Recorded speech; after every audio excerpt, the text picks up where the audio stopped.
தூத்துக்குடி மாவட்டம் தென்திருப்பேரியில் அதிமுக வேட்பாளர் அறிமுக கூட்டம் நடைபெற்றது.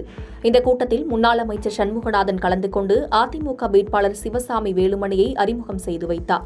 பின்னர் கூட்டத்தில் பேசிய வேட்பாளர் சிவசாமி வேலுமணி, நான் தூத்துக்குடி நாடாளுமன்ற தொகுதியில் வெற்றி பெற்று நாடாளுமன்ற உறுப்பினராக தேர்வு செய்யப்பட்டால் திருச்செந்தூர் சட்டமன்ற தொகுதியில் அதிமுக சார்பில் எம்எல்ஏ வேட்பாளராக போட்டியிடும் நபருக்கு தேர்தலுக்காக முழு செலவையும் ஏற்பேன் என பேசினார். இதனையடுத்து பேசிய முன்னாள் அமைச்சர் சண்முகநாதன், தேர்தலில் வெற்றி பெறுவதற்கு முன்பே நடக்கப் போவதை சிந்திக்க வேண்டாம் என வேட்பாளரிடம் கடுப்பில் பேசினார். இதனால் கூட்டத்தில் பரபரப்பு ஏற்பட்டது. கிருஷ்ணகிரி மாவட்டம் ஒசூர் மாநகராட்சி ஜலகண்டேஸ்வரர் நகர் பகுதியில் வசித்து வருபவர் லோகேஷ்குமார். இவர் SABL ப்ளூ மெட்டல் என்ற பெயரில் கிரஷர் நடத்தி வருகிறார். இந்நிலையில் இவரது வீட்டில் நேற்று வருமான வரித்துறையினர் சோதனை மேற்கொண்டனர். சோதனையில் வீட்டிலிருந்த சுமார் 175 சவரன் தங்க நகைகள் மற்றும் 1,20,00,000 ரூபாய் பணத்தை அதிகாரிகள் பறிமுதல் செய்துள்ளதாக கூறப்படுகிறது. இந்நிலையில் லோகேஷ் குறித்த மற்றொரு தகவலும் வெளியாகியுள்ளது. இதில் 4வது முறையாக MLA பைரதி பசவராஜ் என்பவரின் உதவியாளர் மஞ்சுநாத் என்பவரின் மருமகன்தான் லோகேஷ்குமார் என தெரியவந்துள்ளது. தற்போது நாடாளுமன்ற தேர்தல் வருவதை ஒட்டி வாக்காளர்களுக்கு பணம் கொடுக்க கொண்டு வந்ததா அல்லது வேறு எங்கேயாவது பணம் கைமாறப்பட்டதா என்பது குறித்து விசாரணை நடத்தி வருகின்றனர்.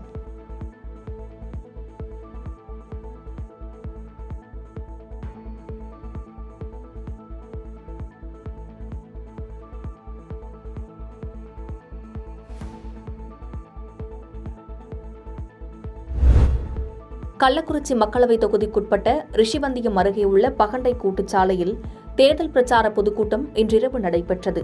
இந்த பொதுக்கூட்டத்தில் கள்ளக்குறிச்சி தொகுதியில் போட்டியிடும் அதிமுக வேட்பாளர் குமரகுருவை அறிமுகம் செய்து வைத்து தேமுதிக பொதுச் செயலாளர் பிரேமலதா விஜயகாந்த் பேசினார்.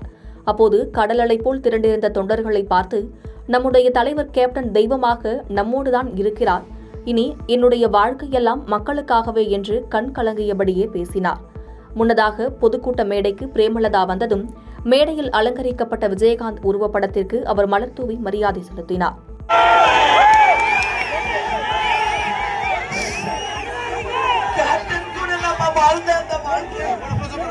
கேப்டன் நமக்காக செய்ததை நம்ம யாரும் மறந்துடக்கூடாது.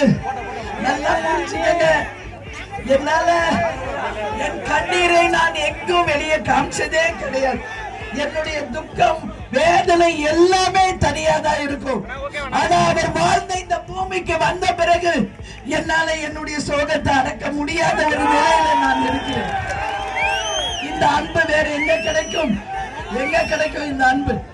அதனால உங்களுக்கு எல்லாமே நான் சொல்றேன், என்னெல்லாம் திட்டங்கள் இங்கே வர வேண்டுமோ அத்தனை திட்டத்தையும் அண்ணன் குமரகுரு செய்யறாருன்னு நினைக்காதீங்க. அவர் ரூபத்துல கேப்டன் அவர்களே இன்றைக்கு அண்ணன் குமரகுரு ரூபத்துல வந்து நிச்சயமாக. விருதுநகர் நாடாளுமன்ற தொகுதியில் அதிமுக கூட்டணியில் உள்ள தேமுதிக சார்பில் மறைந்த விஜயகாந்தின் மகன் விஜயபிரபாகரன் முரசு சின்னத்தில் போட்டியிடுகிறார். இந்த நிலையில் இன்று காலை கல்லூரி சாலையில் உள்ள டீ கடையில் தேநீர் அருந்தியபடி விஜயபிரபாகரன் முரசு சின்னத்திற்கு வாக்கு சேகரித்தார். மேலும் அந்த வழியாக சென்ற தூய்மை பணியாளர்களிடம் முரசு சின்னத்திற்கு வாக்கு சேர்த்து அவர்களுக்கு வாழ்த்து தெரிவித்தார். பின்னர் விருதுநகர் கல்லூரி சாலையில் உள்ள நகராட்சி பூங்காவில் தேமுதிக துணை பொதுச் செயலாளர் சுதீஷுடன் நடைபயிற்சி மேற்கொண்ட விஜயபிரபாகரன் பூங்காவில் நடைபயிற்சி மேற்கொண்ட போது பொதுமக்களிடம் வாக்கு சேகரித்தார்.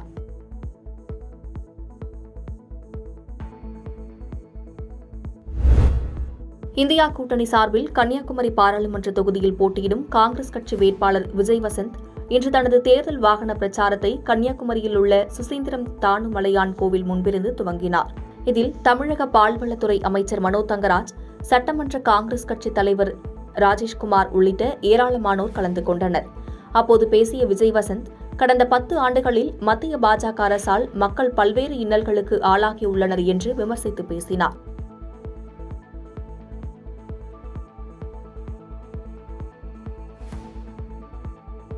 பாதகம் செய்பவரை கண்டால் நாம் பயங்கொள்ளலாகாது பாப்பா, மோதி மிதித்து விடு பாப்பா, அவர் முகத்தில் உமிழ்ந்து விடு பாப்பா. அண்மை செய்திகளை உடனுக்குடன் தெரிந்து கொள்ள இணைந்திருங்கள் இயம்நாடு தொலைக்காட்சியுடன்.